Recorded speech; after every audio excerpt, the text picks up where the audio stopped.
Hello fans from Wheelchair Gang, Tharries here, and welcome back to another leak video. Now this sort of acts as a part 2 to my previous leak video, following up on basically some of the things that I covered in that last video. If you haven't seen that video, I'd highly suggest watching that one either after or before you watch this one. I'll leave a link in the corner. But before we get into today's leak, if you could just do me a teeny tiny little favour, click that subscribe button. We're trying to get to 10k by the end of the year, and I honestly believe that with your support, we can make it happen. Thanks so much for listening, and let's get into the latest leak. Hi Whovians, hope you're all doing okay during these troublesome times. First time using Reddit, so forgive me if I mess anything up.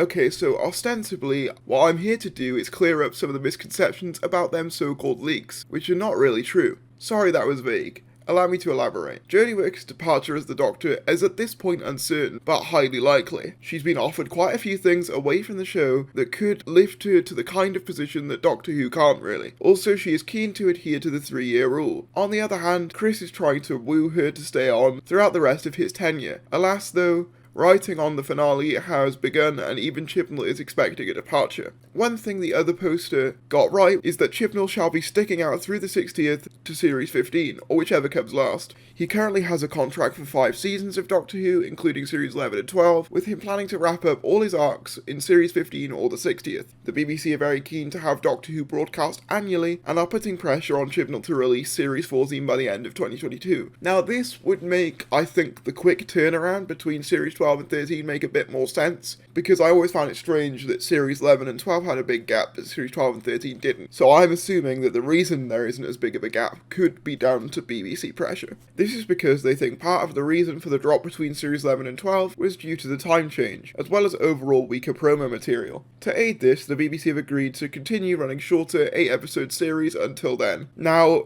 this kind of validates a fear that a lot of us had, that, we all sort of accepted that Series 13 was going to be dropped to 8 episodes because of COVID reasons, but we didn't want that to become the new norm, and unfortunately, if this leak is to be believed, which as I said in the last video, and it very much applies here, it very much could all be complete waffle. I just think they're interesting to talk about. But if this is true, they're continuing the 8-episode format, which I'm not keen on them doing. I was okay with it for a one-off for COVID reasons, but I don't want that to be the new norm going forward, because realistically they could just keep chipping away at it, which I really don't want them to do. It basically gives them an excuse to lower the episode count. However, the other post is incorrect in the idea that the episodes shall be 60 minutes. The plan is currently, at least, for them to stay 50 minutes. As a lot of episodes overrun when they arrive at post-production though. I wouldn't be surprised if we saw this possibility, even if it's quite unlikely.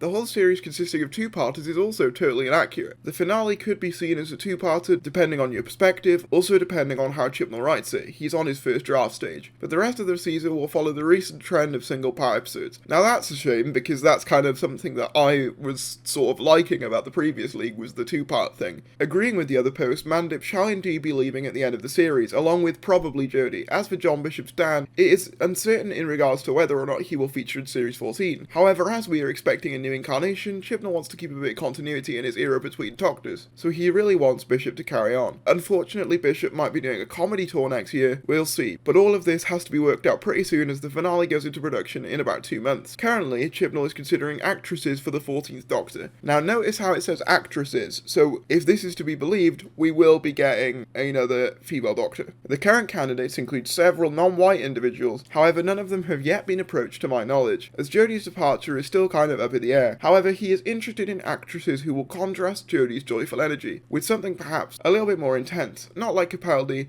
perhaps Pertwee or Eccleston would be a better description of what he wants. Okay, I'm happy about that, but you've already got a great Doctor to fulfill that role in the form of Jo Martin, so why not just cast her? The BBC are currently content with Doctor Who's ratings. However, they hope it can achieve better with the casting of John Bishop. It is currently in good stand at the BBC, so don't expect cancellation. They just know it can do a little bit better than it did during Series 12. They want to approach Series 8 kind of figures, which I think is fair. Compared to recent contemporaries, it's doing pretty well, but I think, the BBC knows that Doctor Who can reach higher heights than it's reaching right now. so it's not in danger, but they just want to push it that little bit further upwards, which I think makes sense. As for the monsters, the Sontarans, the Opener, and the Weeping Angels, as speculated, will definitely be returning. The two of them will be taken more back to their roots. The Sontarans are going to be taken much more seriously than they were during the Moffat era, which is something I'm definitely down for, because we haven't had a decent Sontaran story since Sontaran Stratagem and Poison Sky, so that's something I'm definitely down for. The interpretation is meant to be kind of similar to the Time Warrior / the Sontaran experiment. With the Weeping Angels,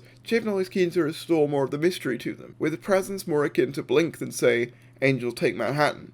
Which makes sense. Blink is the most successful Weeping Angel story, and if you're gonna take ideas from any of them, you're probably gonna take ideas from that one. However, the Zygons are most certainly not. There will, of course, be new enemies for the Doctor to go up against. Well, that's interesting, because we did in fact see that Zygon logo on the back of a van. So is it just like a Black Archive type thing where it's being cameoed but they're not actually a presence? Catherine Tate won't be returning, as some have speculated. That's pretty much what I expected, to be fair. As soon as they said that she wasn't even in Liverpool, I'm pretty sure that shot that completely down. Nor will Captain Jack or Jack Robertson. However, Chibnall wants the latter two to return at some point, and certainly Barrowman wants to partake in the 60th. Speaking of, the BBC particularly wants David Tennant, surprise surprise, and to a lesser extent Matt Smith, to return in the role in the Multi-Doctor story. Unsure on the others. They might just have cameos, as they aren't as well known, well regarded as Tennant or Smith.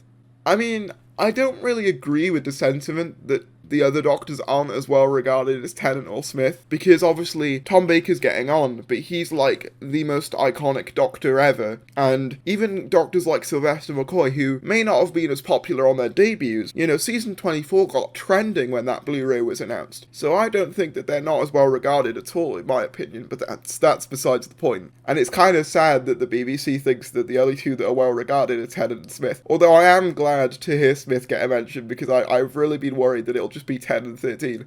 Chibnall has a soft spot for Eccleston though, and would love it if he could get him to reprise his role. Sacha Dhawan will, unless something completely changes, be returning in the finale. Chibnall and the BBC are very happy with the performance, and Dhawan enjoys the part, so expect him to continue as the Master throughout the rest of Chibnall's era. Additionally, in the finale, Chibnall is contemplating bringing back Bradley Walsh and Tosin Cole for guest appearances towards the end of the episode, but this is most likely reliant on whether or not Jodie departs. So there you go, there's the follow-up to the previous leaks. So yeah, let me know what you guys think about this post. I'm very disappointed that they're not doing two-parters, as that was one of the sort of silver linings of the previous leak, was that, oh, they're going to be spending more time on each individual story by making them two-parters. With that said, however, I think it makes sense that Mandip will be leaving this series. I think that's pretty much a given at this point. Jodie is likely leaving as well. But what's interesting is that we will be getting another female Doctor who is in the style of Pertwee, but it's not Jo Martin. I just find that very strange, because for all intents and purposes, that is what her Doctor is. She is very Pertwee. She's a lot darker to contrast Jodie's more optimistic, bubbly personality. So I don't know why you would do that again if you already had a Doctor that could fill that role.